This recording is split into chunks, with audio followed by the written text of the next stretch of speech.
Hello, PMP Boys. Itago niyo na lang ako sa pangalang Johnny Johnny Yes Papa.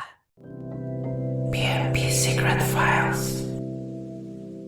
Sumulat ako para magkwento sa inyo ng aking experience dati. Nasa huli ko na sasabihin kung kagimbal-gimbal or mapapasana all kayo. Nangyari ito noong 2017. Nagkayayaan lang kami ng tropa ko sa Bulacan para maghanap ng atop. Oo. Oo, sa Bulacan ka pa dumayo. Mhm. Habang umiinom kami, ay may nakita kaming tatlong atop sa tapat ng iniinuman naming beer house at agad namin itong nilapitan.